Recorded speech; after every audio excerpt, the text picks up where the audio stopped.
Welcome back to GVR biochem tutorial. First time చూస్తున్నటువంటి వాళ్ళు please do subscribe.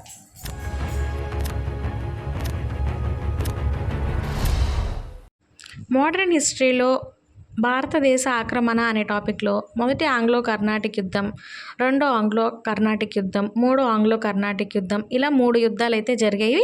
చాలా important. ఎందుచేత జరిగాయంటే కారణం వచ్చేసి ఆస్ట్రియా వారసత్వ యుద్ధం. యుద్ధం వచ్చేసి ఎవరి మధ్య జరిగింది అని అంటే బ్రిటిష్ అండ్ ఫ్రెంచ్ వారి మధ్య జరిగింది.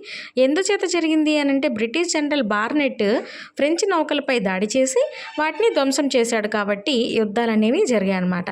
భారతదేశంలో ఫ్రెంచ్ జనరల్ డూప్లే ఇతనే మెయిన్ హీరో ఈ మొదటి ఆంగ్లో కర్ణాటిక్ యుద్ధానికి. సో ఈ డూప్లే యొక్క దుబాషి అని అంటే ట్రాన్స్లేటర్ అనమాట. సో ఒక భాషని మరొక భాషలోకి అనువదించేటువంటి వ్యక్తిని దుబాషి లేదా ట్రాన్స్లేటర్గా చెప్పుకుంటూ ఉంటారు. మన డూప్లే యొక్క ట్రాన్స్లేటర్ ఎవరు అని అంటే ఆనందరంగ పిల్లై సహాయంతో డూప్లే బోర్దినాయిస్ని మారిష్ నుంచి పిలిపించారనమాట. డూప్లే, బోర్డినాయిస్ ఇద్దరూ కలిసి బ్రిటిష్ స్థావరం మద్రాసులో ఉంటుంది. మద్రాసుని ఆక్రమించడం జరిగింది 1746 సెప్టెంబర్ 21న. 1746 సెప్టెంబర్ 21న మద్రాసును డూప్లే, బోర్డినాయిస్ ఇద్దరు కూడా ఆక్రమించడం జరిగింది. కానీ బోర్డినాయిస్ లంచం తీసుకొని మద్రాసును బ్రిటిష్ వారికి అప్పగించి తిరిగి మారిష్కి వెళ్ళిపోయాడనమాట. మళ్ళీ మద్రాసు ఎవరి సొంతమైంది? తిరిగి బ్రిటిష్ వారి సొంతమే అయ్యింది. కానీ అది డూప్లేకి నచ్చకపోవటం వలన ఎలాగైనా సొంతం చేసుకోవాలన్నటువంటి తపనతో డూప్లే కర్ణాటిక్ నవాబుగా పనిచేస్తున్నటువంటి అన్వరుద్దీన్తో సహాయంతో మద్రాసును తిరిగి ఆక్రమించాడు. అన్వరుద్దీన్కు జరిగిన అన్యాయం గురించి కంపల్సరీ మనం మాట్లాడుకోవాలి. అన్వరుద్దీన్కి చాలా పెద్ద అన్యాయమే జరిగింది.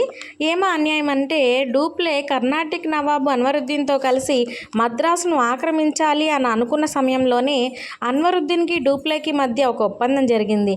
అన్వరుద్దీన్ అడిగారు డూప్లేని, మరి మద్రాసు నా అధీనంలో ఉండేటట్టు కనుక నువ్వు చేసినట్లయితే నేను నీకు సహకరిస్తాను అని.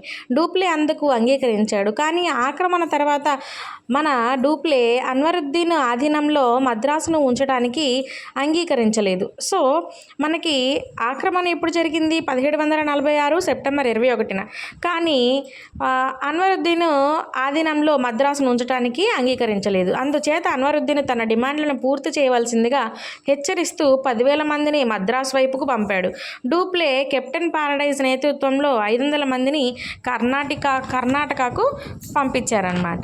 సో మద్రాసుకు వచ్చినటువంటి 10,000 మంది సైనికులు అన్వరుద్దీన్ తాలూకా, డూప్లే అలానే కెప్టెన్ పారడైజ్ నేతృత్వంలో వచ్చినటువంటి 500 మంది సైనికులు ఇద్దరూ కూడా 1748 అడయార్ నది ఒడ్డున యుద్ధం అనేది జరిగింది. దీన్ని 1748 సెయింట్ థోమ్ యుద్ధం లేదా అడయార్ నది యుద్ధంగా చెప్పుకుంటూ ఉంటారు. ఈ యుద్ధంలో అన్వరుద్దీన్ సైనికులు ఓడిపోయారు, డూప్లే సైనికులు గెలిచారు. దాని ఫలితంగా 1748లో ఆక్సిలా చాపెల్ ఒప్పందం ప్రకారం యూరోప్లో ఆస్ట్రియా వారసత్వ యుద్ధం అంతమైంది. సో భారతదేశంలో మొదటి ఆంగ్లో కర్ణాటిక యుద్ధం అంతమైంది. మద్రాసు తిరిగి బ్రిటిష్ వారికి సొంతమైందన్నమాట. సో మొదటి ఆంగ్లో కర్ణాటిక్ యుద్ధ ఫలితంగా ఏం జరిగింది? మద్రాసు తిరిగి బ్రిటిష్ వారికి సొంతం అవటం జరిగిందనమాట. దీన్నే అడయార్ యుద్ధం లేదా సెయింట్ థోమ్ యుద్ధంగా చెప్పుకుంటారు. Thanks for watching GVR biochem tutorial YouTube channel. If you want more updates, please do subscribe and click the bell icon.